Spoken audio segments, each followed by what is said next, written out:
Mengaji, media dakwah sunnah. Bismillahirrahmanirrahim. Assalamualaikum warahmatullahi wabarakatuh.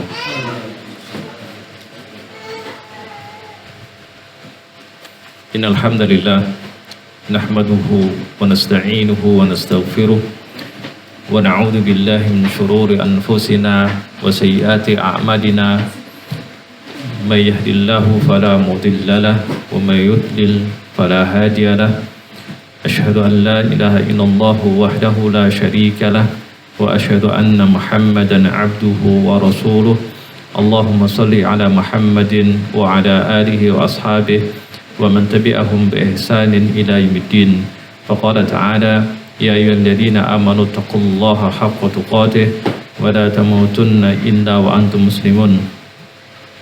Amma ba'd, fa in astaqal hadithi kitabullah wa khairal hadyi hadyu Muhammadin sallallahu alaihi wasallam wa syarrul umuri muhdatsatuha wa kullu muhdatsatin bid'ah wa kullu bid'atin dhalalah wa kullu dhalalatin finnar. Bapak, ibu-ibu, saudara-saudari kaum muslimin rahimani wa rahimakumullah. Alhamdulillah, segala puji bagi Allah Subhanahu wa taala yang telah memberikan nikmat yang banyak bagi kita.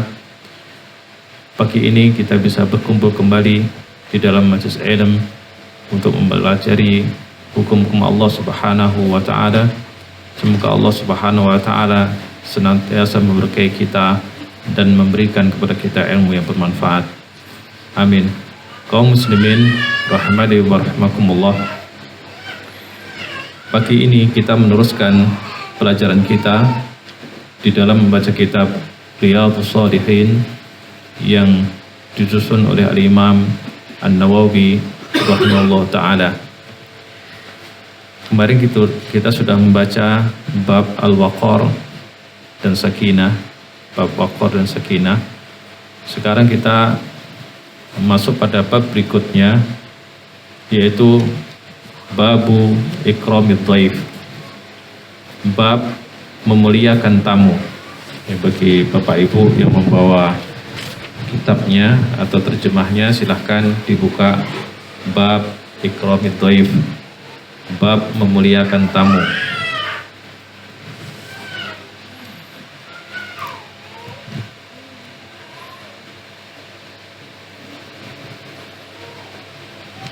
Ya, silahkan dibuka dulu. Bab ke-90. Oh iya, kalau terjemah bawah 94.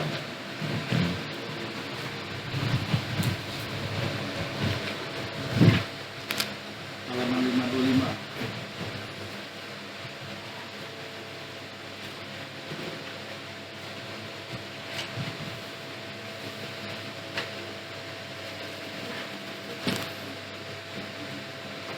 Sudah ketemu? Nah, baik.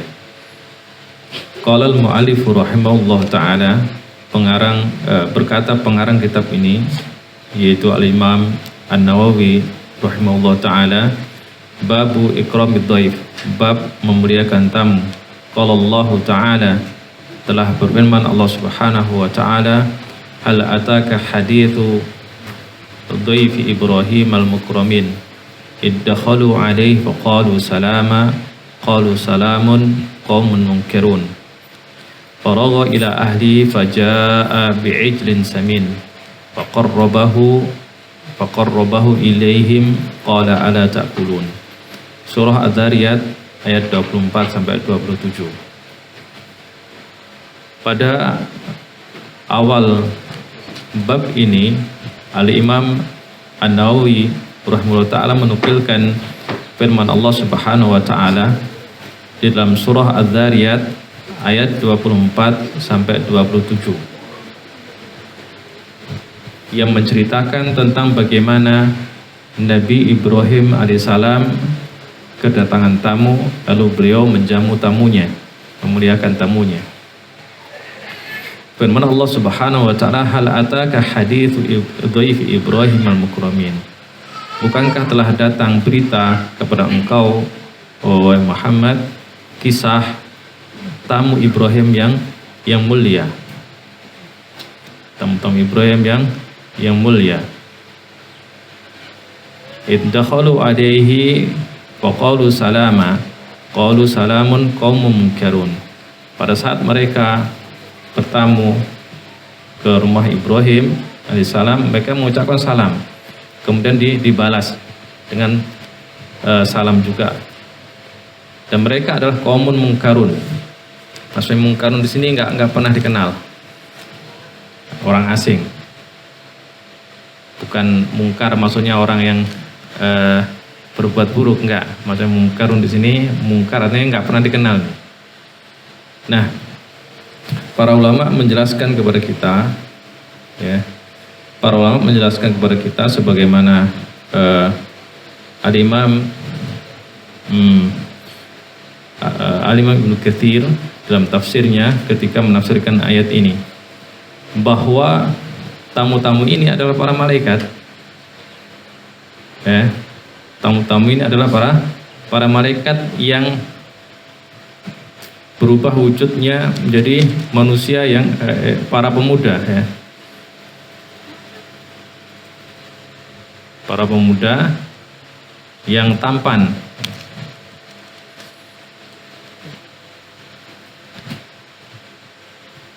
Seperti dikatakan oleh Al-Imam Ibnu Katsir, wa dzalika anal malaikah wa hum Jibril wa Israfil wa Mikail qadamu alaihi fi suwarin subban hasan alaihim mahabatan azimah.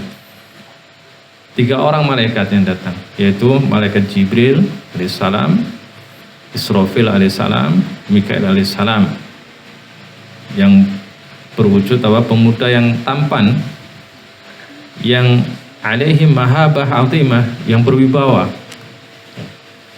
Sehingga memang dari wujudnya itu memang kayak orang asing gitu, yang ketampanannya, kewibawaannya itu melebihi orang-orang di situ. Ya kayak kita misalnya melihat orang yang tampan banget datang, kayak gitu kan aneh, ini orang mana ini? Nah. Ya jelas bukan orang Bengkalis nih. Gitu. Nah gitu. Ya seperti itu, makanya dikatakan mungkarun, asing. Nabi Ibrahim AS pun sampai heran. Ini belum mengenalkan diri, ini tamu ini belum mengenalkan diri, ini belum mengenalkan diri. Nah, dan itu merupakan kemampuan yang diberikan oleh Allah Subhanahu wa taala kepada para malaikat, yaitu bisa berubah wujud. Di antara makhluk yang diberi kemampuan untuk berubah wujud dari yang aslinya itu adalah malaikat, dalam rangka untuk menjalankan tugas dari Allah Subhanahu wa taala. Dan para ahli tafsir sebagaimana Al-Imam Ibnu Katsir menyebutkan, malaikat yang datang kepada Ibrahim alaihissalam yang nanti juga datang kepada siapa setelah itu, kepada Lut alaihissalam, yang untuk menghukum kaum Lut. Ya, kisahnya kan beruntut itu. Makanya setelah ini kan Al-Imam Nawawi menukilkan ayat-ayat terkait dengan Nabi Lut. Karena 3 orang malaikat ini, yaitu Jibril, Mikail, Israfil ini alaihimussalam, itu setelah datang kepada Ibrahim, ya, memberikan kabar gembira tentang Ishak, ya, bahwa istrinya akan mengandung anak, ya, yaitu nanti bernama Ishak, dan juga mengabarkan bahwa nanti mereka akan menghukum kaum Lut. Itu malaikat Jibril, Mikail, Israfil alaihissalam. Dan terkait kalau kita berbicara tentang malaikat, berarti kita berbicara tentang rukun iman. Yang kedua, ya, al-iman bil malaikah. Jadi mengimani tentang makhluk Allah yang sangat dekat, yang mendapat tugas khusus dari Allah Subhanahu wa taala.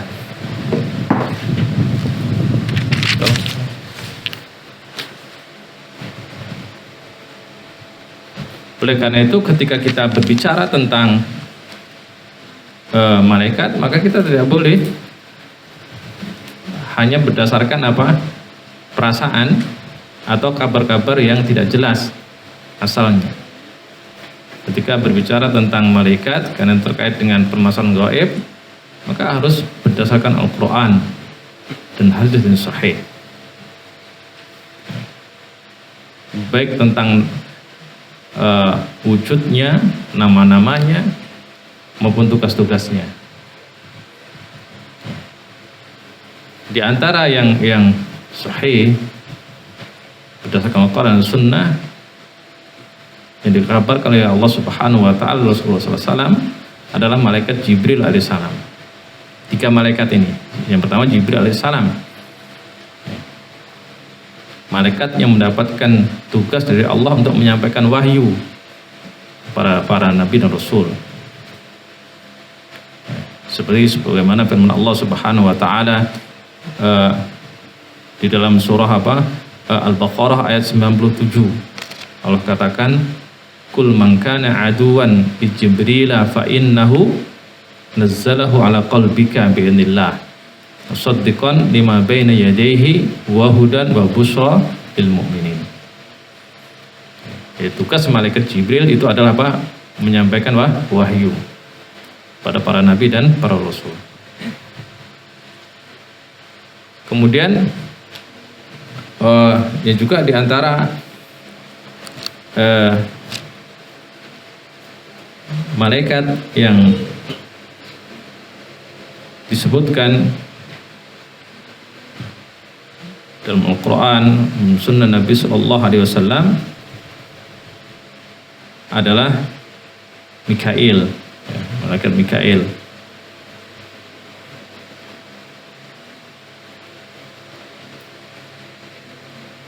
Yang mana para ulama menjelaskan sebagaimana Al-Imam Ibnu Katsir, amma Mikail fa muwakkal bil qatar wan nabat. Adapun malaikat Mikail itu mendapatkan tugas untuk mengurusi hujan dan menumbuhkan tanaman, tumbuhan. Mikail. Yang mana semua itu adalah sumber kehidupan, air sumber kehidupan. Kalau nggak ada air, payah kita. Tumbuh-tumbuhan itu sumber makanan.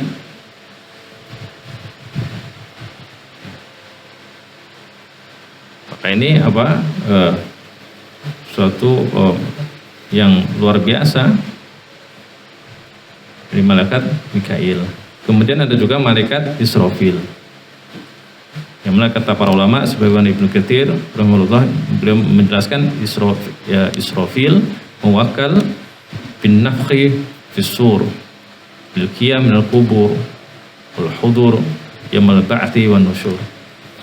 Yang mana malaikat Israfil ini mendapatkan tugas untuk meniup sangkakala, trompet, untuk tanda tegaknya hari kiamat.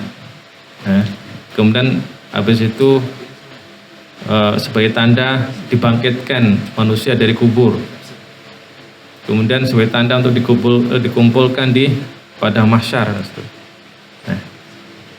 Bagaimana cara meniup trompetnya atau bentuk trompetnya ya nggak perlu tanya. Jangan digambar-gambarin gitu. Karena nggak pernah dijelaskan. Nah, 3 malaikat inilah yang mendapatkan tugas dari Allah Subhanahu wa Ta'ala untuk berkunjung kepada Nabi Ibrahim alaihissalam. Nah, inilah yang dimaksud dengan hal ataka hadithu dhaifi Ibrahim al-mukramin. Yang dimaksud dengan dhaif Ibrahim, tamu Ibrahim yang mulia, ini ada 3 malaikat. Jibril alaihissalam, Mikail alaihissalam, dan Israfil alaihissalam. Dan malaikat itu banyak, sangat banyak. Ya, malaikat itu sangat banyak dan macam-macam tugasnya. Ya. Ada juga malaikat yang pembawa arsy, yang memikul arsy Allah Subhanahu wa Ta'ala, dan Ini yang paling besar, malaikat yang paling besar bentuknya secara fisik itu adalah Hamlatul Arsy, yang paling dekat dengan Allah Subhanahu wa taala juga. Sebagaimana dalam surah Ghafir ayat 7 dan juga dalam surah Al-Haqqah ayat 17. Dalam surah Al-Haqqah ayat 17 Allah mengatakan apa? Wal malaku ala arja'iha wa yahmilu arsya rabbika fawqahum yauma idin tamaniyah. Ada 8 jumlahnya. 8 malaikat yang mengusung atau memikul arsy Allah Subhanahu wa taala. Dan Nabi Shallallahu alaihi wasallam menggambarkan tentang wujudnya ini, tapi tentu hanya gambaran umum ya, bukan wujud yang benar, karena kita nggak pernah bisa melihatnya. Sebagaimana yang diriwayatkan, riwayat mana ini ya?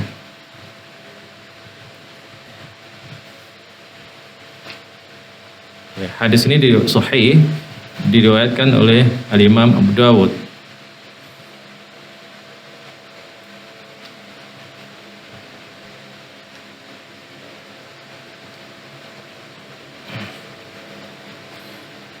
Dari Jabir bin Abdullah radhiyallahu anhu ma'anin Nabi sallallahu alaihi wasallam qala udhina li an uhadditha an malakin min malaikatillah min hamalatil arsy. Saya diizinkan oleh Allah Subhanahu wa taala untuk menceritakan tentang malaikat pembawa arsy. Jadi Nabi saja itu menerangkan tentang malaikat itu harus apa? Izin dari Allah itu. Apalagi kita itu. Nabi saja ketika berbicara urusan malaikat itu harus ada kabar dari Allah. Apalagi kita. Apa kata Nabi? Inna ma baina sahmati udunihi ila atikihi masiratu 700 amah. Ya. Masiratu 700 am. Dia belum menggambarkan tentang besarnya malaikat pembawa arsy itu adalah jarak antara sahmah udunnya, dari sahmah ini nih, daun telinga ini, sampai ke pundaknya itu adalah 700 tahun perjalanan. 700 am. Bisa kita ngebayang. Di jarak antara telinga ini ke pundak itu 700 tahun berjalan.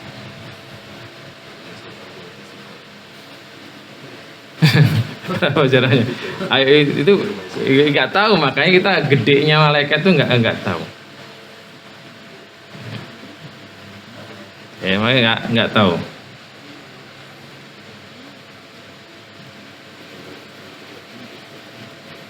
Kemudian juga misalnya Nabi menggambarkan tentang wujud malaikat, ya.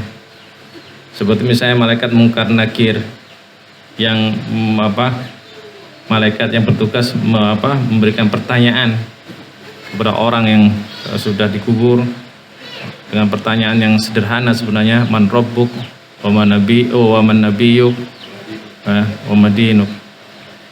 Siapa Tuhanmu, siapa nabimu, apa agamamu? Pertanyaan 3 yang simpel tapi tidak bisa menjawab kecuali orang yang beriman. Maka salah satu yang disyariatkan ketika kita mau meninggalkan kubur, ya, mengantar jenazah itu adalah mendoakan sabat. Ya, Allahumma sabbit qalbah. Ya Allah, tetapkan ini saudara itu hatinya. Assalamualaikum. Sunahkan seperti itu. Nah, itu malaikat Munkar Nakir itu kata Nabi itu, ya, idza kubira al-mayyit atahu malakan aswadani azraqani. Yuqal li ahadihima al-munkar wa lil akhar an-nakir. Apabila seorang itu sudah dikubur, ya, sudah kebumikan, kemudian orang-orang yang mengantar sudah pergi, maka akan datang 2 orang malaikat yang aswadan, hitam, azraqan, kebiruan, hitam kebiruan. Dalam riwayat lain disebutkan pandangan matanya itu seperti kilat, suaranya seperti seperti guru, seperti halilintar. Kira-kira kalau kita ketemu makhluk seperti itu gimana? Dia misalnya tanya, kamu siapa? Itu kira-kira bisa nggak kita jawab? Kayak misalnya kita ditanya tapi sambil ditodongkan pistol ke kita. Siapa kamu? Mungkin sudah kencing di celana lah, yang macam lah greweli gitu istilahnya gitu. Itulah malaikat yang akan bertanya kita di kubur, itu seperti itu bentuknya. Makanya nggak bisa kita memandang remeh misalnya, wah nanti enak. Jawabannya cuma simple, man rabbuk, rabbi Allah gitu. Memangnya dihadapi itu anak kecil, manusia? Enggak. Yang dihadapi adalah mungkar nakir. Maka dikatakan mungkar nakir artinya yang nggak disukai itu. Mungkar nakir itu kan yang nggak disukai. Jadi kita kalau jumpa dua malaikat ini sudah ketakutan dulu gitu. Maka oleh karena itu Nabi mengajarkan kepada kita sebelum salam itu, waktu sholat itu, untuk berdoa pada Allah, minta pertolongan pada Allah agar dilindungi dari azab kubur. Kan memang ngeri memang. Allahumma inni a'udzubika min adzabil qabri, kan begitu. Itu lazim itu. Nabi itu melazimkan, hampir nggak pernah meninggalkan doa itu. Setelah innaka hamidum majid, langsung berdoa. Ya, Allahumma inni a'udzubika min adzabil qabri wa min adzabi jahannam wa min fitnatil mahya wal mamati wa min fitnatil masiihid dajjal. Cuma kadang kaum muslimin banyak yang lewat nih doa ini. Ya nampak dari tahiyatnya itu cepat kali. Itu kita bisa nengok, kalau kita bisa ngukur kan, dari mulai dari atahiyatulillah sampai dia berdoa itu kan yang nggak bisa cepet-cepet.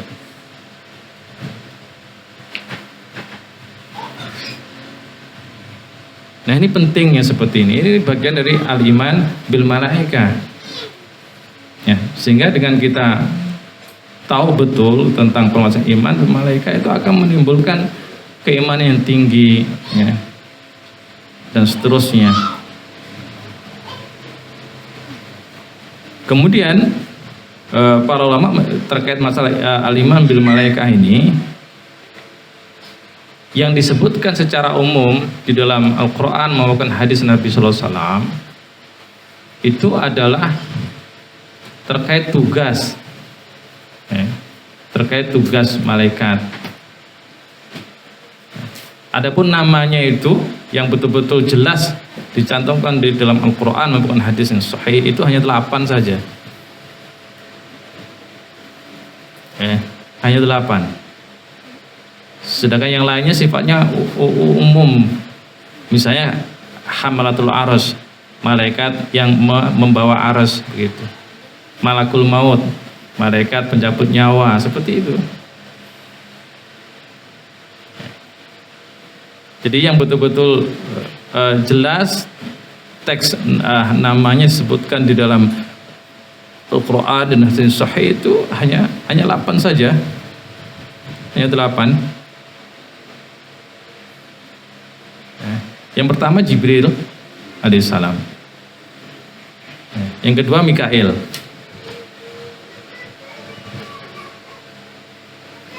Sebagaimana dalam surah Al-Baqarah ayat 98-99. Man kana aduwan lillahi wa malaikatihi wa rusulihi wa Jibrila wa Mikala. Nah, itu Al-Baqarah 98-99. Kemudian yang ketiga malaikat Israfil alaihissalam. Memang 3 malaikat ini yang paling utama. Jibril, Mikail sama Israfil. Yang namanya sering disebut, ya, baik dalam Al-Quran maupun hadis Nabi Sallallahu Alaihi Wasallam. Sebagian misalnya Nabi Sallallahu Alaihi Wasallam dalam hadis Sahih beliau berdoa dengan menyebut tiga nama malaikat ini. Allahumma robba Jibrila wa Mikaila wa Israfila fatiras samawati wal ard alimul ghaibi wa syahadah, dan seterusnya. Ya Allah, Tuhan Jibril, Mikail, Israfil. Kemudian yang keempat dan kelima itu adalah malaikat Harut dan Marut. Nah ini maklum nih, malaikat yang diturunkan oleh Allah Subhanahu wa taala ke dunia sebenarnya untuk menguji, sebagai ujian ya. Dan manusia belajar sihir ya, di negeri Babil. Jadi ilmu sihir itu memang ada gitu. Tapi itu bukan berarti halal, enggak, itu ujian. Jadi tidak semua sesuatu yang bisa kita lakukan itu mesti boleh, enggak. Sama Allah menciptakan jin dan kita bisa bermuamalah dengan jin, berinteraksi dengan jin bisa. Tapi enggak boleh. Kalau kita mau, kita bisa menjadikan jin itu sebagai khodam kita, sebagai pembantu kita, sebagai rekan bisnis kita, sebagai istri kita, misalnya suami kita, bisa aja, bisa. Tapi haram, tidak boleh. Dan jin ada, gitu. Jin itu ada. Gitu. Nah, ini sebagaimana dalam surah Al-Baqarah ayat 102. Ya. Dalam surah Al-Baqarah ayat 102 ini ma'ruf ya. Ayat ini sangat ma'ruf. Wa ma kafara Sulaiman walakinna syayatina kafaru yu'allimuna an-nasa sihra wa ma unzila 'alal malakaini bi Babila Harut wa Marut.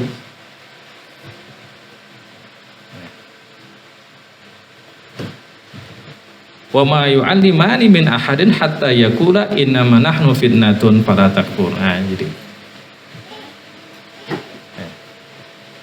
itu kisah dua malaikat yang disebutkan namanya oleh Allah Subhanahu wa taala dalam Al-Qur'an terkait dengan ilmu sihir. Nah, sebenarnya itu dalam mereka sebagai ujian. Ternyata banyak manusia tidak lulus ujian ini sampai sekarang. Ilmu sihir tetap di mana-mana, dan ilmu sihir ini tidak hanya dikenal di negeri kita, bahkan di negeri-negeri modern seperti Amerika, Eropa, itu dikenal. Contohnya kalau di Eropa itu buktinya ada apa itu? Ada apa itu cerita Harry Potter itu. Itu bahkan sampai diceritakan di situ. Saya membaca milik anak-anak itu ada kementerian sihir. Di Inggris itu kementerian sihir. Kan berarti mereka mengakui kan, gitu kan. Di Amerika juga begitu, di Rusia juga begitu, apalagi Cina, kan? Ya. Di semua wilayah di dunia ini mereka mengenal ilmu sihir. Sehebat apapun sekarang. Karena memang ada itu dan secara praktek memang bisa gitu. Ini Harut wa Marut. Kemudian yang keenam Malik ya. Itu khazinun nar ya, penjaga neraka. Ini secara tegas Allah sebutkan surah Az-Zukhruf ayat 77.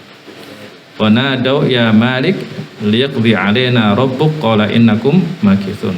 Ya, gitu. Malik. Kemudian yang ketujuh dan kedelapan ya malaikat Munkar Nakir. Ya, malaikat Munkar Nakir. Sebagaimana dalam hadis yang saya sebutkan tadi. Hanya ini saja ya yang sore ya secara teks disebutkan di dalam Al-Quran dan hadis. Adapun yang lainnya itu tidak ada nas yang tegas ya tentang penyebutan nama-nama itu. Dan tidak ada nas yang tegas. Seperti misalnya penyebutan malaikat pencabut nyawa itu dengan Israel. Ya, itu nggak ada nas tegas. Yang ada itu malakul maut. Jadi tugasnya yang disebutkan oleh Allah SWT, malakul maut. Sedangkan nama Israel itu nggak ada dalil yang sahih yang menyebutkan. Makanya apa? Al-Imam Ibnu Katsir mengatakan amma malakul maut falaysa bimusarrah bismihi fil Quran wala fil ahadits as-sihah. Jadi malaikat maut itu tidak ada nama yang jelas tegas baik dalam Al-Quran maupun dalam hadis yang sahih.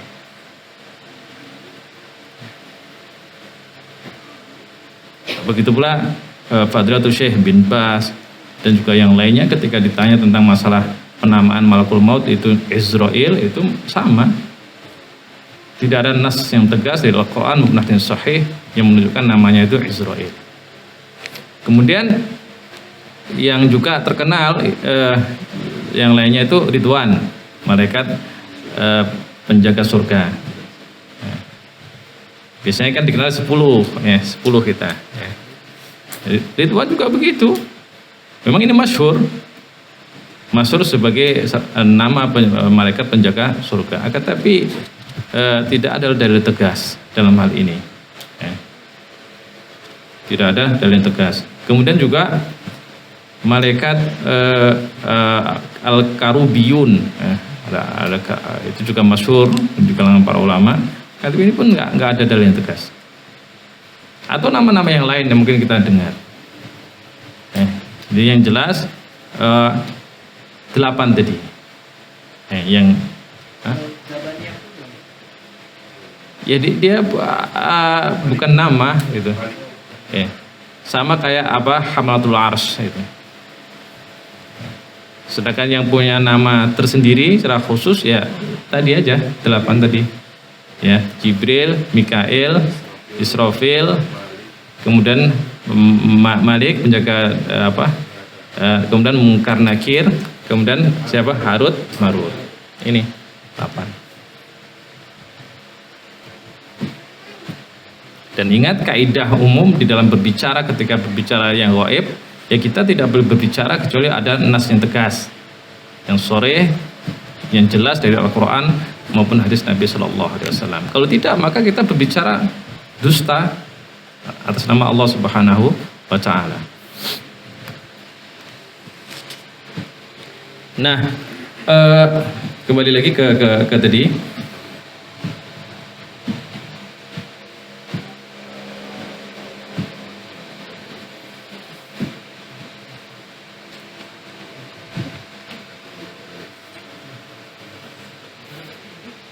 Nah, para malaikat ini, 3 malaikat ini yang datang kepada Ibrahim alaihissalam, yaitu Jibril, Mikail, dan Israfil alaihissalam tadi, ketika mau masuk ke rumah Ibrahim mengucapkan salam,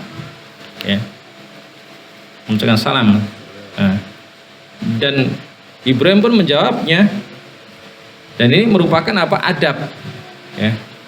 Salah satu adab dalam bertamu. Jadi harus apa? Kita mengucapkan salam. Assalamualaikum minimal, atau Assalamualaikum warahmatullahi wabarakatuh. Kalau seandainya tamunya kita mau bertamu ke rumah bukan muslim, tentu nggak bisa kita mengucapkan salam assalamualaikum. Tapi kita mengucapkan misalnya apa? Permisi, selamat pagi, selamat sore, kan gitu. Yang secara adab kebiasaan setempat.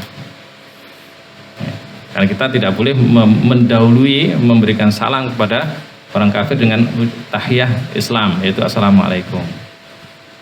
Nah, dalilnya umum, ya, sebagaimana firman Allah Subhanahu wa Ta'ala dalam surah An-Nisa ayat 86. Kata Allah Subhanahu wa Ta'ala, wa idza huyyitum bi tahiyyatin fahayyu bi ahsani minha aw rudduha.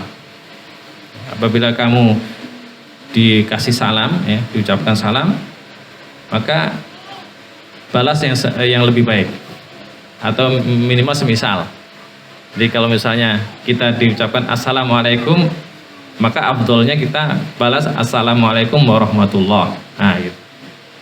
Atau assalamualaikum warahmatullahi wabarakatuh. Nah, itu afdol. Jangan pelit, nah. ASS WRBB. itu salam pelit gitu. Salam itu kan doa. Jadi HP kita itu kan canggih itu kan. Buatlah apa? Frase-frase itu kan ada bisa disimpan. Karena kan macam-macam tuh modelnya itu, antum lebih canggih dari saya lah, nggak perlu saya ajari. Jadi jangan biasa nyingkat gitu, lengkap gitu. Assalamualaikum kita belak assalamualaikum warahmatullahi atau assalamualaikum warahmatullahi wabarakatuh. Minimal sama assalamualaikum waalaikumsalam. Nah. Jangan ini kawannya sudah cantik-cantik assalamualaikum warahmatullahi wabarakatuh. ASS WRBB. Waalaikumsalam masih mending, tapi AS WRBB apa ini? Ini kebiasaan. Sebagaimana kalau Allah misalnya SBT, Nabi SAW. Akhirnya memang nggak terucap, nggak bakal terucap misalnya Allah Subhanahu Wa Taala nggak bakal terucap gitu. Ya tadi terlintas mesti SBT gitu. Nabi SAW, apa Nabi SAW itu? Ya Sallallahu Alaihi Wasallam. Jadi itu adab. Dari zaman ke zaman seperti itu yang diajarkan para nabi dan para rasul. Ketika bertamu, beradab dengan baik, mengucapkan salam, permisi. Enggak, kadang karena sudah akrab, misalnya mentang-mentang sudah akrab, bertamu, apalagi pintunya terbuka, assalamualaikumnya sudah di dalam itu. Sudah masuk dulu, sudah di tengah-tengah rumah baru assalamualaikum. Kan kacau seperti itu. Tidak boleh. Walaupun ke tetangga dekat kita, namanya masuk rumah orang lain, apalagi itu banyak di situ perempuan-perempuan yang bukan mahram kita, itu tetap assalamualaikum. Assalamualaikum warahmatullahi wabarakatuh. Dan jangan biasakan mata kita itu melihat ke dalam kalau bertamu itu. Jadi waktu mengucapkan assalamualaikum warahmatullahi itu ya menghadap ke arah lain, tidak ke pintu. Untuk menjaga hal-hal yang kita tidak boleh melihatnya. Nah, ini enggak, kadang kita udah tok assalamualaikum, wah kok enggak malah diintip. Ini kan kacau ini. Banyak kita jumpai seperti itu, sudah dua kali kan, 3 kali apalagi, kok enggak ada yang jawab. Bukannya dia pergi malah diintip gitu. Ini kan berarti tidak menjaga adab-adab dalam bertamu.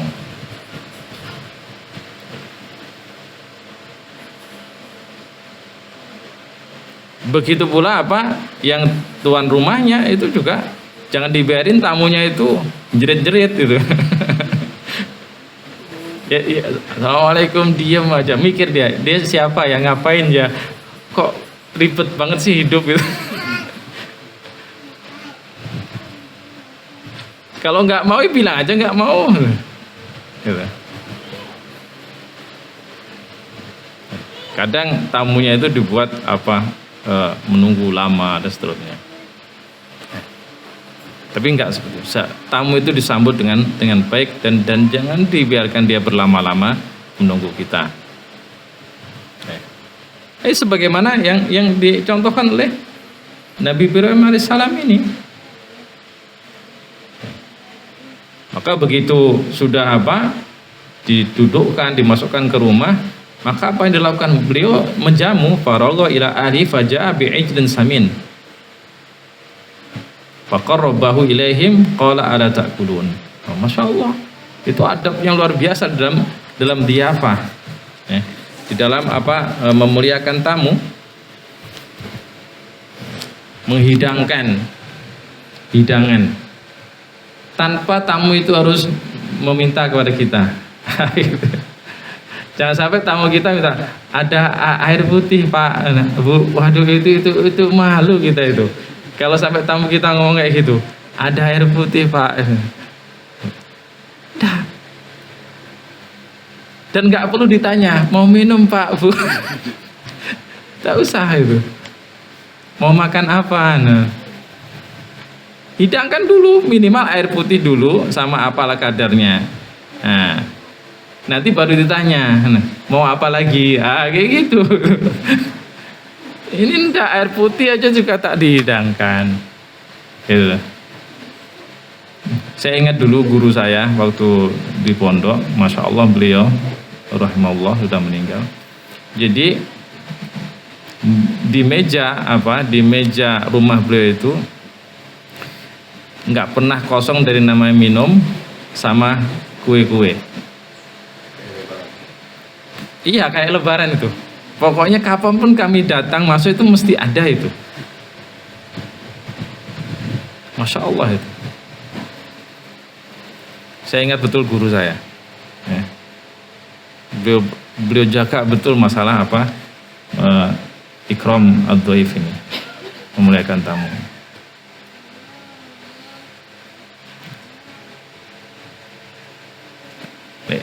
Ini sebagaimana ini dicontohkan oleh para nabi. Ini sebagai Nabi Ibrahim alaihissalam. Beliau tidak main-main. Dia betul-betul memuliakan dan tentu sesuai kemampuan ya. Sesuai kemampuan. Qal ala ta'kulun. Makanlah, silahkan dimakan. Jadi betul-betul melayani tamu itu dengan kalimat-kalimatnya lembut. Silahkan makan, Pak, Bu, silahkan minum, ya, Pak, Bu, seperti itu. Jangan pula, ini minum haus kan? Dikacau ini. Walaupun itu kawan kita sendiri misalnya, ya jangan keterlaluan kayak gitulah itu. Nah, yuk makanlah, minumlah, fadhol, makannya, jangan pula kayak gitu. Mentang-mentang kawan sudah akrab kan itu kan.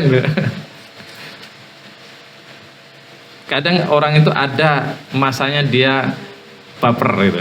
Nah, padahal kita mungkin nggak apa karena udah akrab itu, tapi kadang ini kawan satu ini kok apa kali ngeremehin sekali saya ini.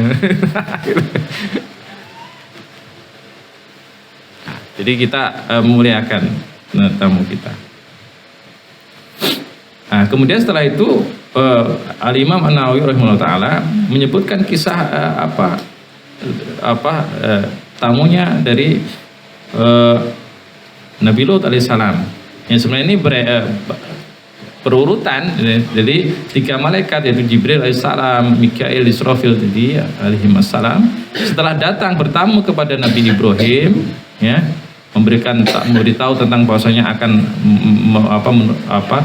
menghukum kaum Lut dan juga memberi kabar gembira bahwasanya istri dari Nabi Ibrahim akan mengandung anak yaitu Ishak. Maka setelah itu pamit mereka menuju kampungnya Lut alaihissalam, karena Nabi Ibrahim dan Nabi Lut itu kan semasa gitu, dan mereka bersaudara semasa. Wajah ini dalam surah Hud ayat 78 ya, dalam surah Hud ayat 78.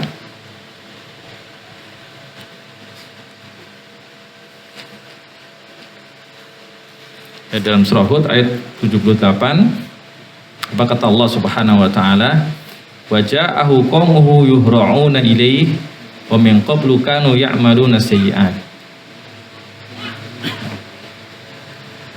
Dan datang kepada Lut itu kaumnya yuhra'una ilaihi, cepat-cepat. Ya, karena apa? Mereka mendengar bahwasanya di rumah Lut itu ada pemuda-pemuda yang ganteng banget doanya. Dan pada waktu itu kaumnya Lut itu punya kebiasaan liwat ya, homo. Nah, ya, di negeri Sodom ya, homo. Jadi mereka menyukai yang sejenis itu. Nah, padahal ini sebenarnya para malaikat ini nggak ada yang tahu seharusnya. Yang membocorkannya adalah istri dari Lut, sehingga kaumnya itu tahu.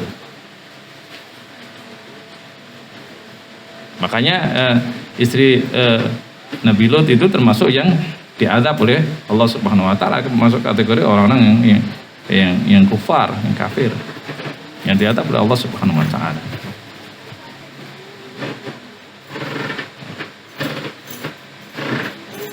Dan sekaligus pelajaran bagi kita bahwa hidayah itu di tangan Allah Subhanahu wa taala. Enggak bisa kita memberikan hidayah kepada seseorang walaupun itu keluarga dekat kita. Walaupun itu istri anak kita. Kalau Allah tidak memberikan hidayah enggak bisa. Maka Allah mengatakan dalam Al-Qur'an apa? Daraballahu mathalan lil ladzina kafaru imra'atan nuhin wa imra'atan lut. Kanata tahta 'abdaini min ibadina shalihaini fa khanatahuma falam yughniya minallahi syai'a. Dan kami berikan permisalan contoh untuk orang-orang kafir, yaitu apa? Istri Lut dan istri Nuh dan Lut. Keduanya di bawah apa? Di bawah pengawasan dua orang yang soleh, nabi gitu. Tapi tetap menjadi orang yang kufur.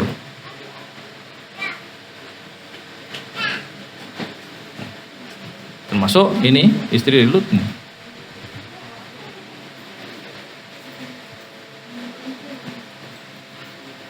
Maka oleh karena itu kita pertama harus banyak berdoa pada Allah Subhanahu wa taala akan diberikan istri, anak, pasangan yang saleh. Seperti doa Rabbana hab lana min azwajina wa dzurriyyatina qurrata a'yun waj'alna lil muttaqina imama.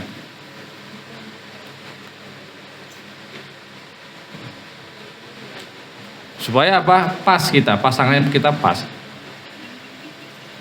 Karena sebagian firman Allah dalam ayat lain apa? Allah mengatakan wat-thayyibat lit-thayyibin. Wat-thayyibun lit-thayyibat. Perempuan yang solehah itu, yang baik itu untuk laki-laki yang baik. Laki-laki yang baik untuk perempuan yang baik. Hukum asal pasangan suami istri itu seperti itu. Jodoh itu seperti itu. Dan nggak akan salah itu. Laki-laki baik, jodohnya ya perempuan yang baik. Perempuan yang baik, jodohnya pasti perempuan yang buruk. Perempuan yang baik, jodohnya laki-laki yang baik. Laki-laki yang baik, jodohnya pun laki-laki perempuan yang baik. Pasti seperti itu.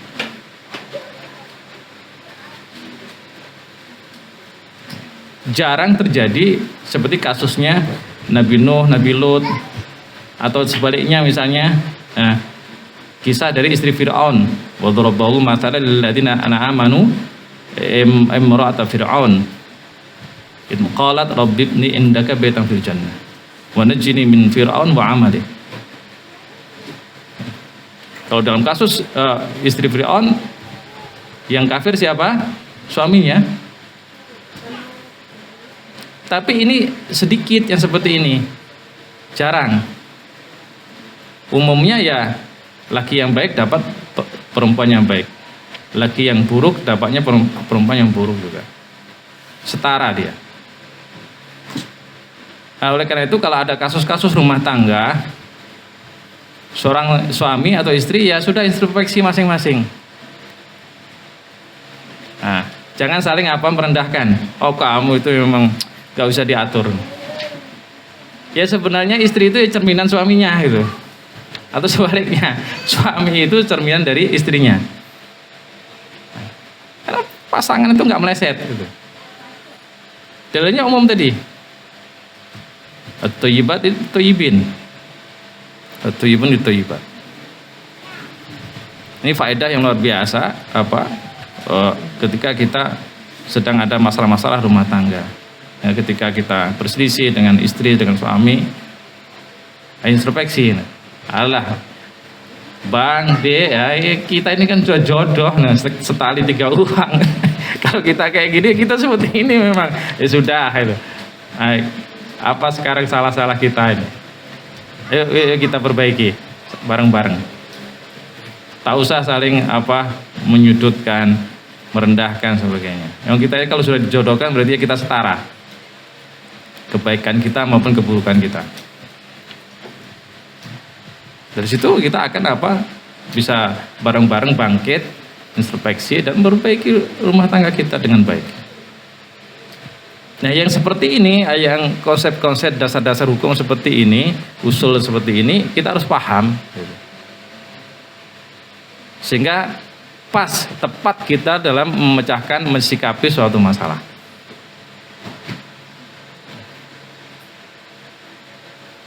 Ya.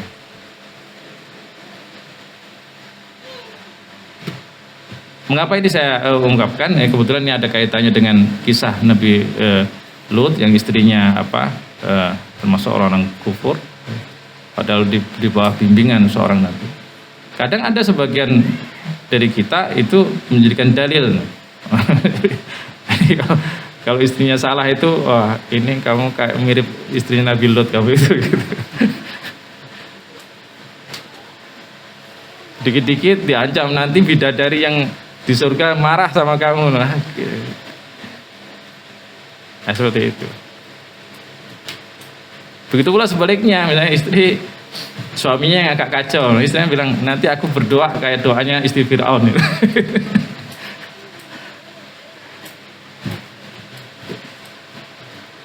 Akhirnya apa? Makin parah permasalahan yang ada di rumah tangganya.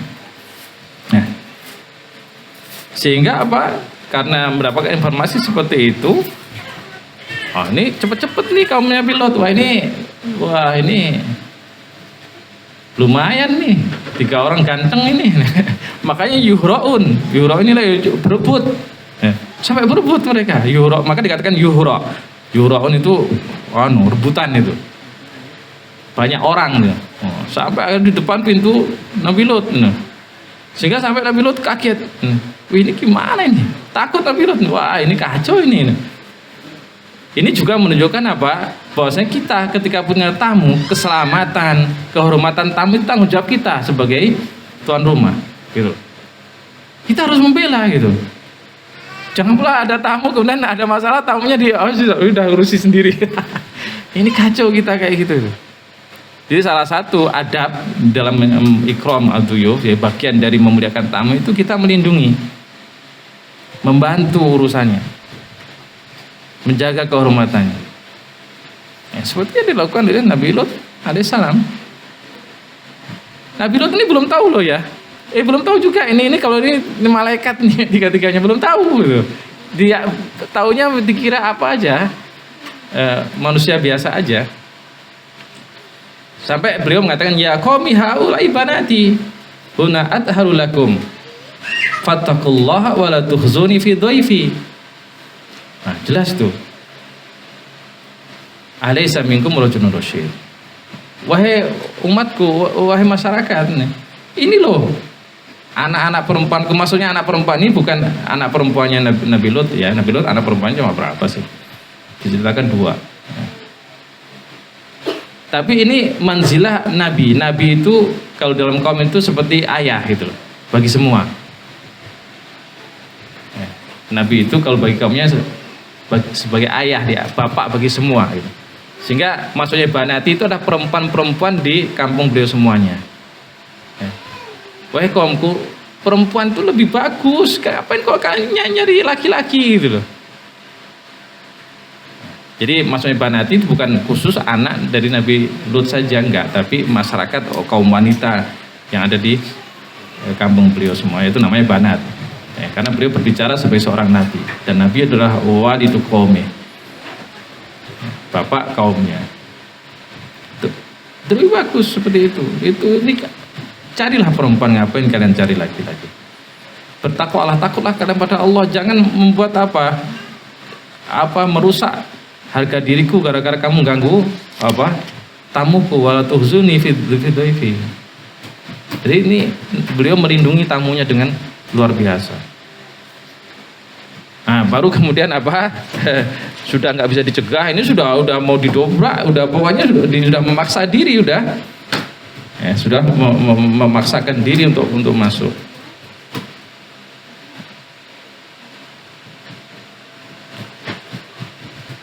Maka baru para malaikat ini baru kemudian memperkenalkan diri kepada Lut. Ya, ini sebagaimana dalam ayat berikutnya, itu kan ayat 78 tuh. Dalam ayat 78, pada ayat 81 baru para malaikat memperkenalkan. Qalu ya Lutu inna rusulu rabbik. Nah, gitu. Wahai Lut, kami sesungguhnya adalah utusan Tuhanmu, malaikat. Kami itu malaikat. Kami itu malaikat. Lan yasilu ilaik. Maka nggak akan bisa mereka mengganggu kamu.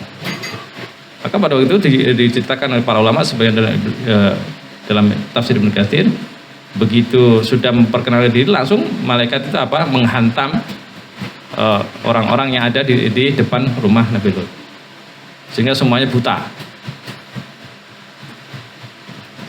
Namanya juga malaikat, satu malaikat sudah hancur kita gitu. Ini apalagi 3, apalagi di situ Jibril alaihissalam ada di situ.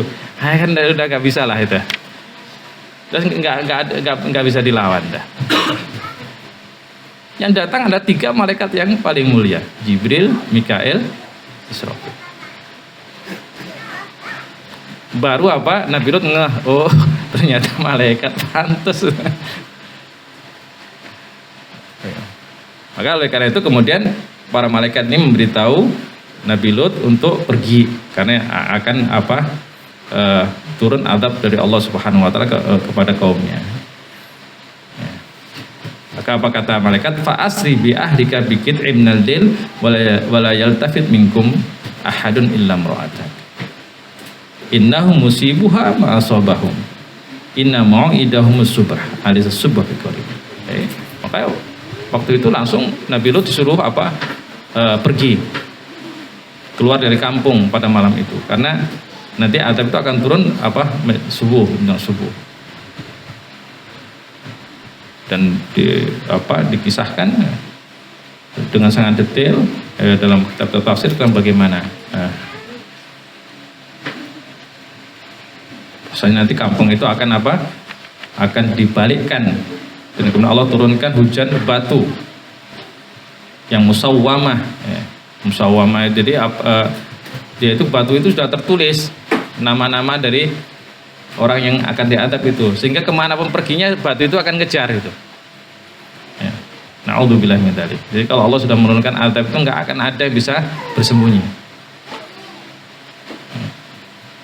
Karena apa? Karena mereka melakukan sesuatu yang sangat mungkar, homo, laki-laki dengan laki-laki, perempuan dengan perempuan. Nah, sekarang mulai marak lagi dengan istilah itu LGBT ya, lesbian, G-nya apa?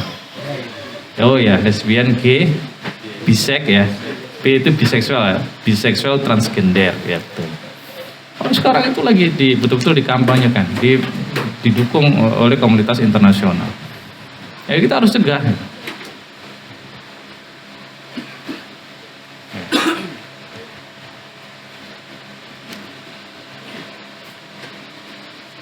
Nah ini 2 ayat-ayat yang terkait dengan ikramud dhaif, tentang memuliakan tamu yang dikeluarkan oleh Al-Imam Nawawi di dalam bab ini. Kemudian setelah itu beliau menukilkan beberapa hadis. Ya, ada 3 hadis yang terkait ikramud dhaif. Yang pertama hadis yang diriwayatkan Imam Bukhari dan Muslim dari Abu Hurairah radhiyallahu anhu anna Nabiyya sallallahu alaihi wasallam qala man kana yu'minu billahi wal yawmil akhir falyukrim dhaifah. Barang siapa yang beriman kepada Allah dan hari akhir hendaknya memuliakan tamunya. Jadi kaum muslimin rahimani wa rahimakumullah, memuliakan tamu ya, memuliakan tamu itu bagian dari iman. Ya tidak hanya sekedar budaya adat, enggak.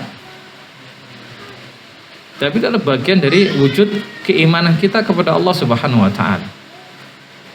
Sehingga seseorang ketika dia memuliakan tamunya, semakin memuliakan tamu, maka itu bukti bahwa imannya kuat, imannya tinggi. Ketika dia semakin meremehkan memuliakan tamu, ya seperti itulah keimanan dia kepada Allah Subhanahu wa taala.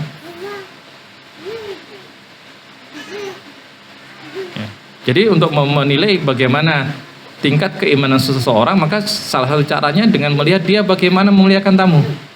Ini sederhana. Tengok aja dia bagaimana dia memuliakan tamunya. Walaupun dia sering ngaji, ya, jenggotnya panjang, pakai jubah, kalau dia itu nggak begitu memuliakan tamu, ya berarti dia ada penyakit di hatinya. Apapun alasannya. Nah, jelas Nabi mengatakan, "Man kana yu'minu billahi wal yawmil akhir falyukrim dhaifah." Dan ayat-ayat Al-Quran tadi sudah sangat jelas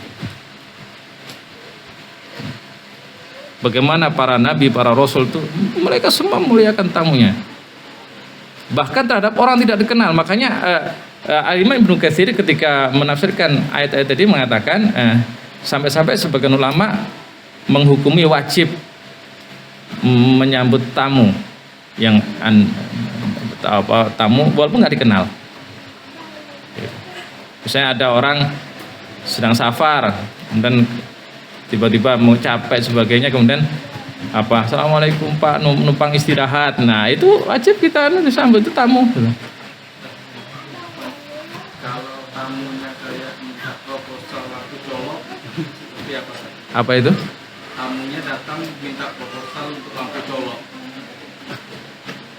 Apa? Ya kegiatan sini kan ada kegiatan lampu colok namanya. Iya, dia tamu tetap harus dipersilakan masuk, dikasih minum, ya. Cepat tak? Nggak apa-apa Pak. Ya nggak masalah. Yang penting kita sudah berusaha memperlakukan dia dengan baik. Minimal ketika dia misalnya Assalamualaikum, kita menjawab Waalaikumsalam warahmatullahi. Ada apa Bapak Ibu? Ada bisa dibantu? Mari masuk dulu. Nah, minum dulu yo. Nah, ya harus seperti itu. Harus kita muliakan. Oh enggak, kami mau cepat. Oh itu enggak apa-apa lah. Nah, nanti lain-lain mampir lagi ya. Gitu. Basa-basi itu boleh ketika itu menyenangkan itu. Bukan begitu, wah itu basa-basi. Enggak, nanti kita jelaskan, para ulama menjelaskan dengan baik ini. Ya. Jadi seperti Fadilatul Syekh Ibnu Utsaimin, beliau mengatakan bahwa intinya memuliakan tamu itu sebuah kewajiban, sebuah kewajiban.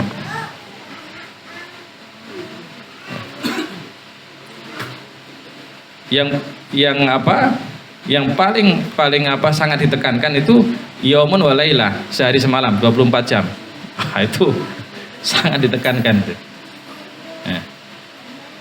Kemudian maksimalnya di 3 hari. Ini sebagaimana hadis berikutnya. Wadiyafah salah satu ayyam. Famakana waradarik fa sadaqah. Apabila lebih dari 3 hari maka itu sedekah. Ya boleh, terserah kamu.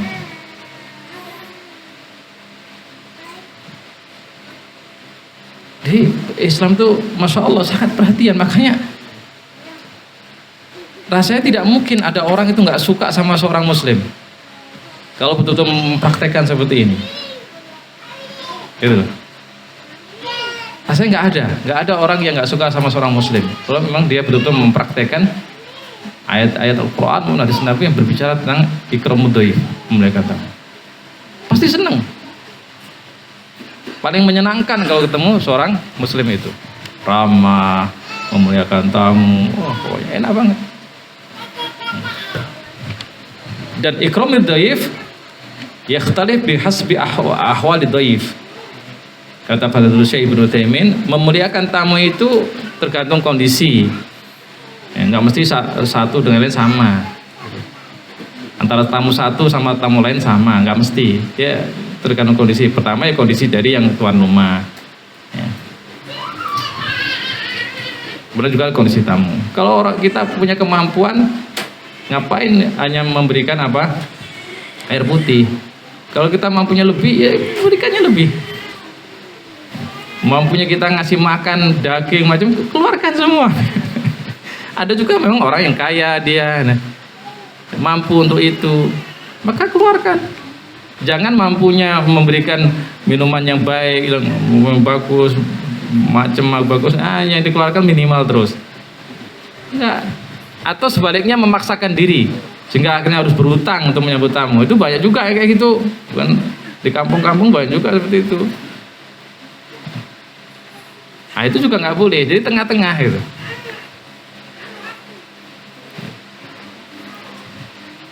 Tengah-tengah. Ada juga tamu, misalnya tamunya itu sering datang, ya tentu beda dengan tamu yang kadang-kadang kan gitu. Dia sering datang, nanti kita suguhi sate, tiap datang kita suguhi sate misalnya. Iyalah nanti besok sana lagi lah, pokoknya tiap hari apa dia datang, wah ini kacau ini.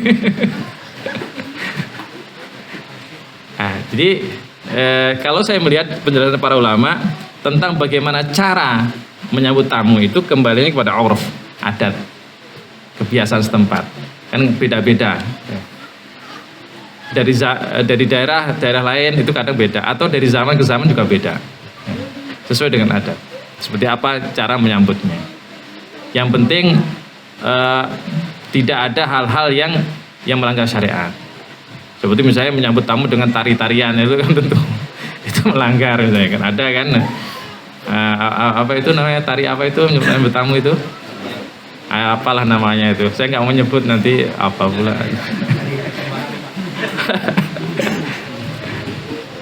Ya, menyambut tamu dengan begini begitu, yang ada pelanggaran syariat tentu tidak boleh gitu. Walaupun itu adat, tapi kalau dia melanggar syariat tentu tidak boleh. Nah ini tentang apa? Masalah apa? Menyambut tamu. Kemudian dalam hadis ini sebutkan tadi apa tadi? Lanjutannya, wa man kana yu'minu billahi wal yawmil akhir falyasir rahimah. Barang siapa yang beriman pada Allah dan akhir, hendaknya dia menjalin rahimnya, silaturahim. Rahim di sini adalah maksudnya adalah kerabat, ya.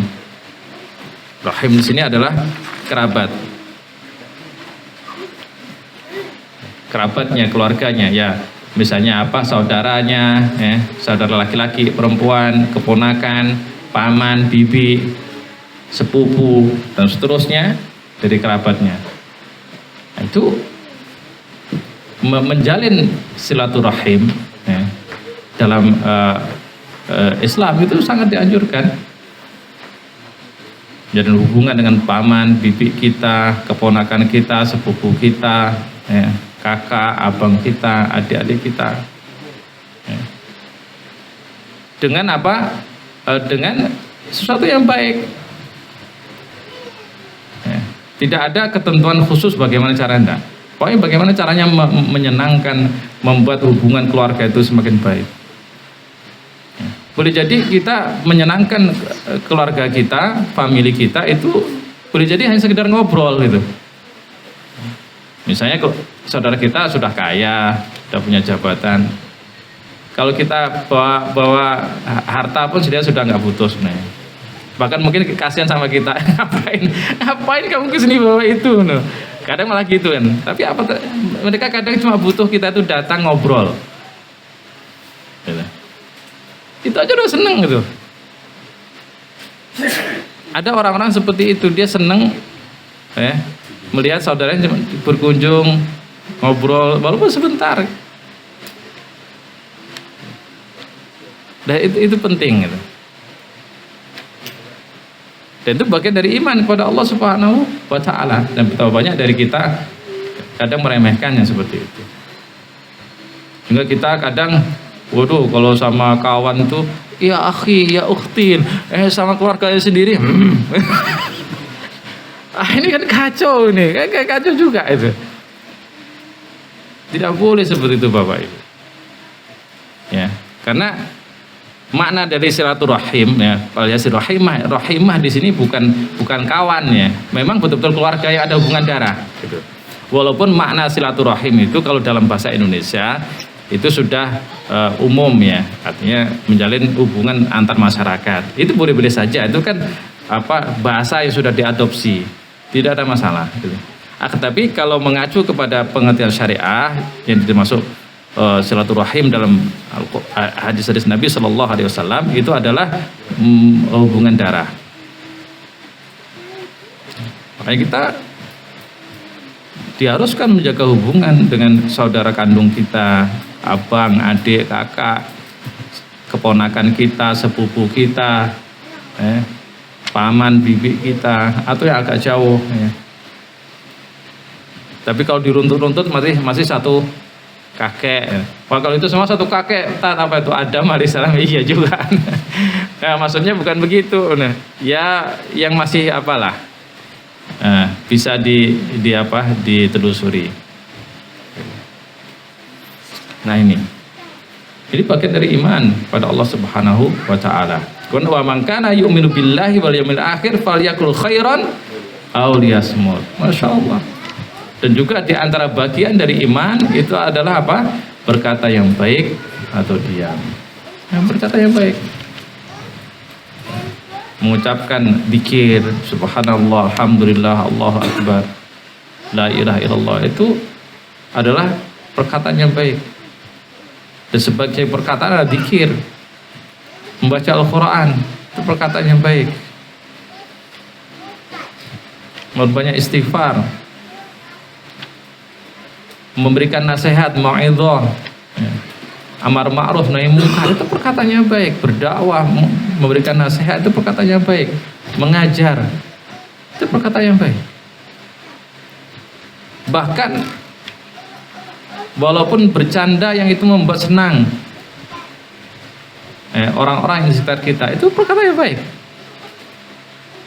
Yang dengan kata-kata kita itu orang jadi senang, orang tentrem. Bukan malah sebaliknya, setiap kita berkata orang itu sudah deg-degan itu atau kesel itu. Kawannya lagi enak-enak curhat, nah, saya begini, nah, ayo kamu begitu, mana mau maju-maju, bodoh. Udah keselan dulu. Percuma aja tadi saya ngomong kalau kayak gitu.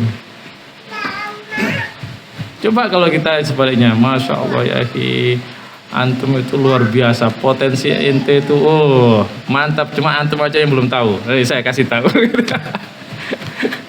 Padahal mungkin kalau dipoles-poles itu lama polesnya, itu molesnya lama memang.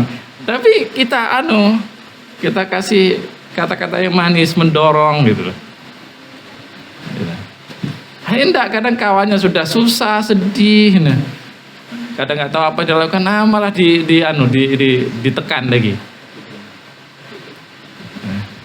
Itu banyak seperti itu, kadang tanpa disadari, kadang walaupun kadang bercanda dia, tapi membuat sedih kawannya itu. Nah, ini berkata yang baik gitu. Sehingga orang itu kalau sama kita itu senang gitu. Senang berteman sama kita, senang bergaul dengan kita.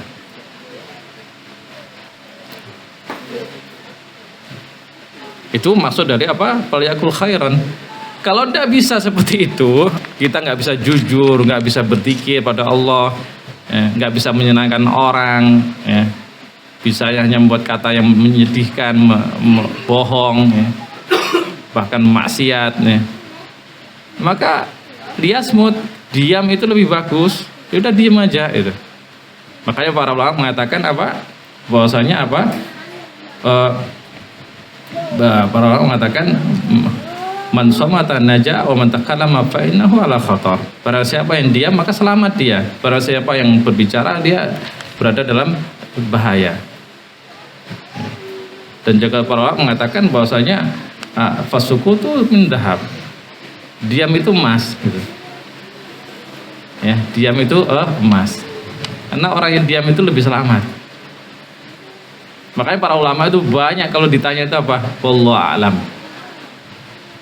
Banyak pertanyaan nanti paling 1-2 yang dijawab, kemudian lainnya wallahu a'lam, diam. Gitu. Ketika memang nggak tahu gitu. Nah, ketika kita memang nggak bisa berbicara jujur, berzikir, baca Al-Quran atau berbicara yang baik, ya udah diam. Karena diam itu emas, diam itu lebih selamat. Ya Masya Allah, ini sangat luar biasa hadis-hadis seperti ini. Ya. Kalau kita terapkan, mulai dari memuliakan tamu, menjalin silaturahim, hubungan kekeluargaan, berkata yang baik, lebih banyak diam, Masya Masya Allah, ini adalah simah seorang muslim, ciri khas seorang muslim, akhlak seorang muslim dalam kehidupan sehari-hari. Semoga Allah Subhanahu wa taala menghiaskan pada diri kita akhlak-akhlak yang mulia ini. Ini seorang muslim yang taat pada Allah dan disenangi oleh manusia secara umum. Amin. Demikian yang bisa saya sampaikan Bapak Ibu di pagi yang berbahagia ini. Mudah-mudahan Allah Subhanahu wa taala senantiasa memberkahi kita. Amin. Ada yang perlu ditanyakan? Ya.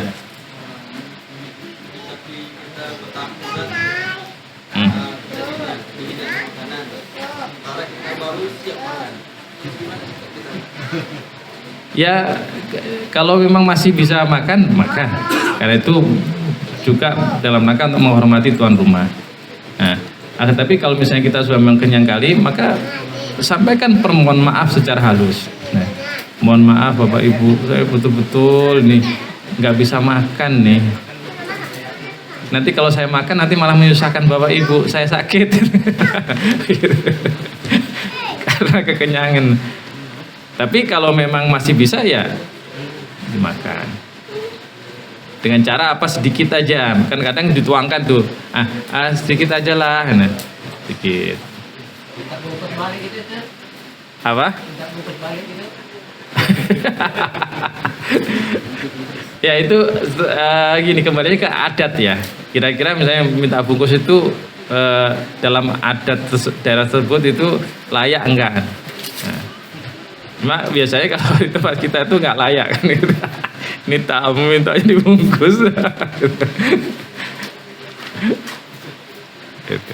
Jadi seperti itu. Jadi sebisa mungkin ya dimakan, diminum ya kan. Nah, ketika misalnya tidak bisa makan dan kalau karena satu dan lain hal, karena sakit, karena udah kenyang, maka sampaikan dengan baik-baik. Wallahu a'lam bishawab. Ya Pak. Kalau kondisi tertentu mungkin kita di keluarga istri ataupun anak sedang sakit, kita tamu datang, kita boleh nggak untuk menolak kita untuk tidak menerima?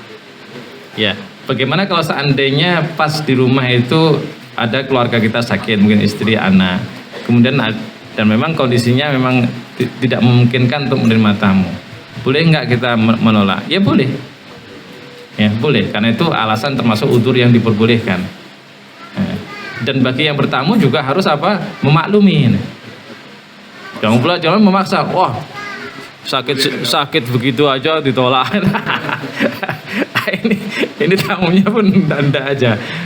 Justru mungkin bertamunya mungkin jadi lain ini. Tahu? Oh yaudah saya aja. Mengunjungi yang sakit. Jadi bertamu. Mengunjungi yang sakit. Biarkan saya masuk sebentar aja untuk mendoakan. Kan lain nih, ini nanti akadnya lain.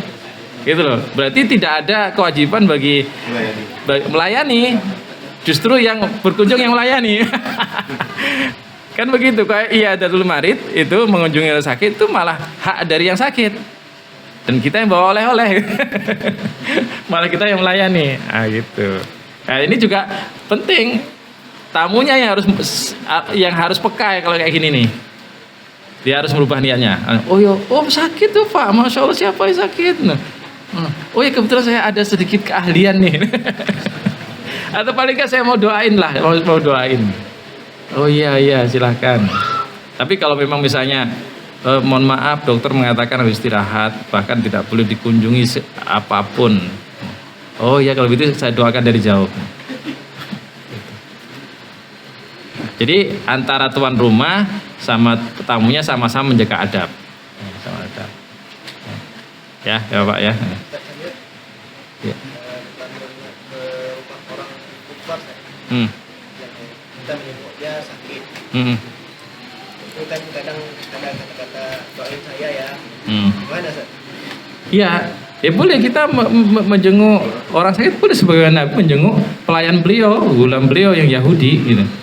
Jelas Nabi pun menjenguk. Sebentar ini.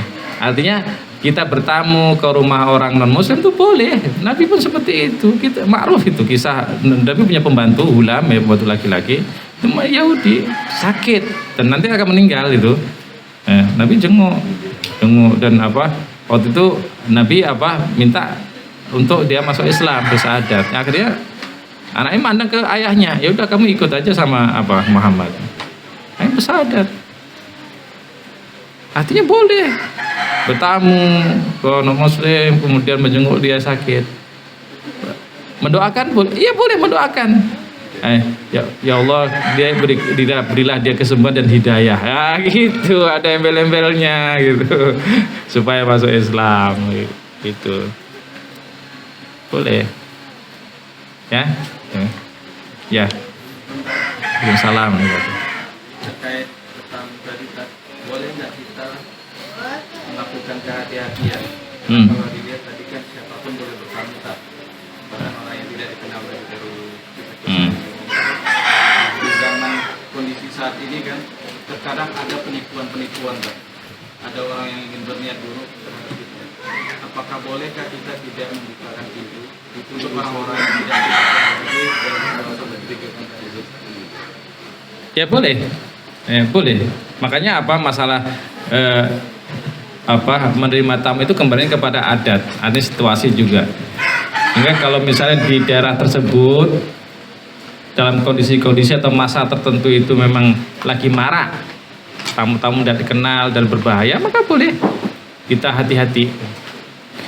Tapi kalau kita berada di daerah yang aman-aman saja, yang memang nggak pernah ada kejadian seperti itu, maka ya umum aja. Jadi itu sangat situasional, itu kondisional dia.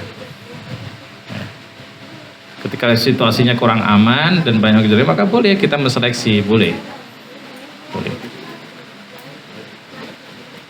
Wallahu a'lam bishawab. Berkaitan dengan nama malaikat tadi, ini kan ada nama-nama itu, seperti nama malaikat Munkar Nakir.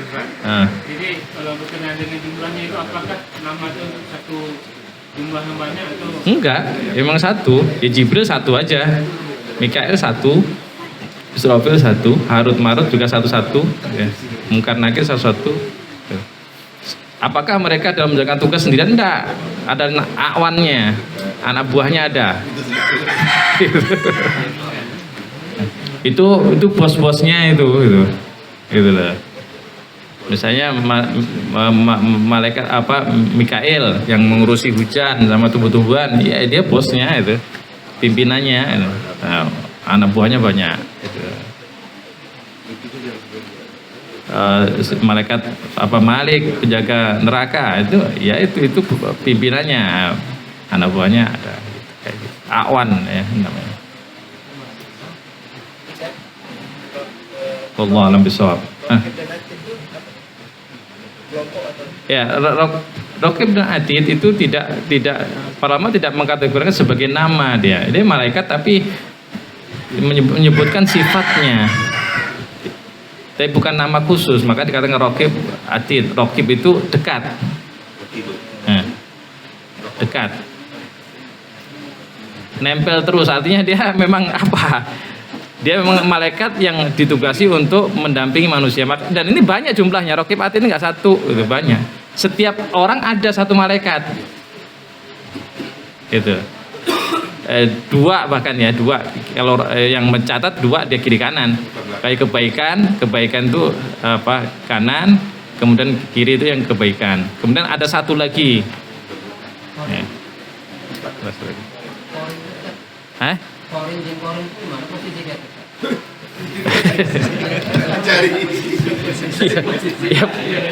Yang jelas itu dekat sama kita. Jadi sebenarnya tidak ada nas yang tegas yang menunjukkan di posisi mana, jelas kanan kiri depan belakang gitu aja gitu. Yes. Ya. Dan itu kan gaib, artinya jangan dibayangin kayak kita dikelilingi pengawal itu, enggak itu. Mereka alamnya itu lain gitu. Ya. Gitu. Sama kayak jin ada di sekitar kita ini banyak juga, cuma kan karena alamnya lain nggak ketemu kan, itu nggak ketemu. Dan sebenarnya sederhana kali kayak kita apalagi di zaman sekarang itu untuk memahami alam jin, alam malaikat itu gampang. Apalagi dengan teknologi sekarang gitu. Teknologi apa? Ya sekarang lah teknologi HP sebagainya. Terus sekarang sudah mulai pakai hologram macam ya. Udah mulai dicoba itu. Cuma sekarang kan baru pakai kacamata gede, kacamata kuda itu kan. Nanti paling cuma lensa mata aja nanti. Apa itu nama istilahnya lah, IR ya. Nah itu. Ya kan nanti nggak ada kita mana dulu ini nanti nggak ada lagi ini HP ini, itu jadul ini nanti ini. Nggak ada lagi nanti. Iya. Nggak ada lagi itu. Dan itu sudah bukan prototipe lagi, itu tinggal diproduksi massal aja gitu. Zamannya zaman apa semua nanti itu. Sepeda motor sudah terbang, mobil sudah terbang semua. Cuma sekarang kan lagi dipikirkan bagaimana undang-undang lalu lintasnya kan gitu kan.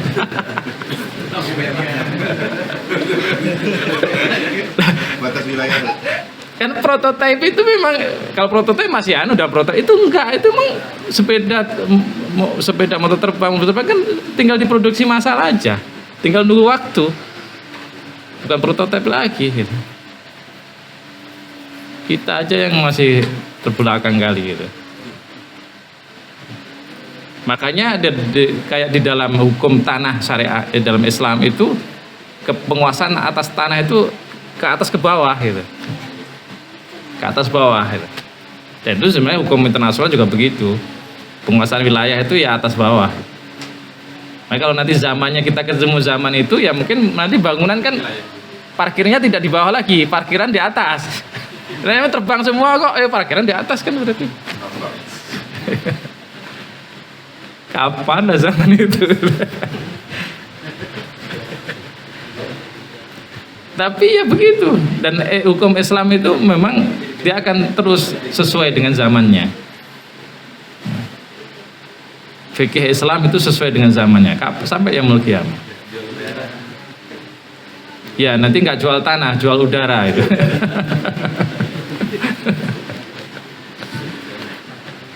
Kalau dulu orang bingung gimana cara menjual udara. Sekarang gampang kan, ada koordinat. Semuanya pakai koordinat sekarang.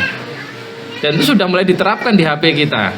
Dulu mana ada kita tahu koordinat kita di mana. Sekarang gampang sekali kita posisi koordinat kita di mana. Baik, ngalor gitu. Cukup ya. Ya, alhamdulillah. Ya silakan. Tadi kan beberapa dalil menyebutkan malaikat itu berubah jadi manusia. Nah kalau kondisi sekarang kita bisa meyakini tidak bahwa keadaan tertentu mungkin ada malaikat yang punya tertentu tersebut. Wallahu a'lam bishawab. Karena apa? Zaman Nabi itu sudah lewat. Zaman Nabi itu sudah lewat. Itu. Karena dulu kebanyakan para malaikat itu berwujud manusia adalah untuk mendampingi para nabi. Mendampingi para nabi. Dan zaman Nabi sudah lewat. Wallahu a'lam bishawab. Subuh-subuh enggak malaikat? Iya. Oh iya, gitu ya. Ya. Berkenaan dengan ada ngetuk pintu saya. Kita ngetuk pintu dulu, keluar tamunya baru salam atau udah salam dari luar sebelum waktu bertamu.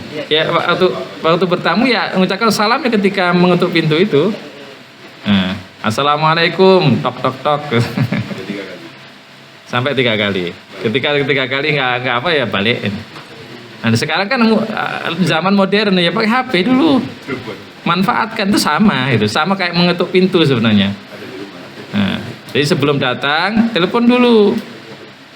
Dan oleh karena itu kemarin sudah saya jelaskan adab di dalam menghubungi dengan HP itu 3 kali bel.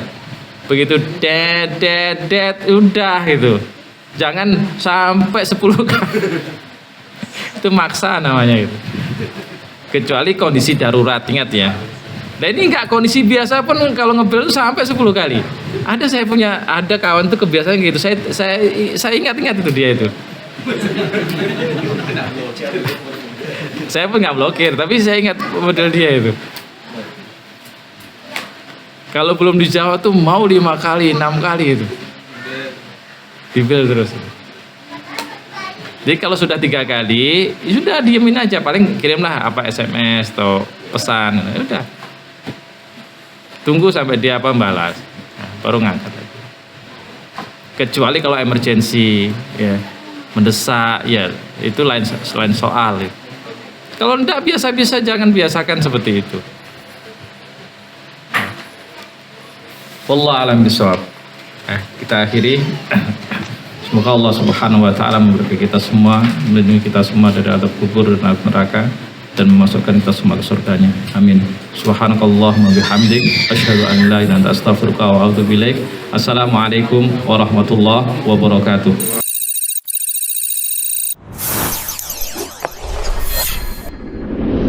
Bengkalis Mengaji, media dakwah sunnah.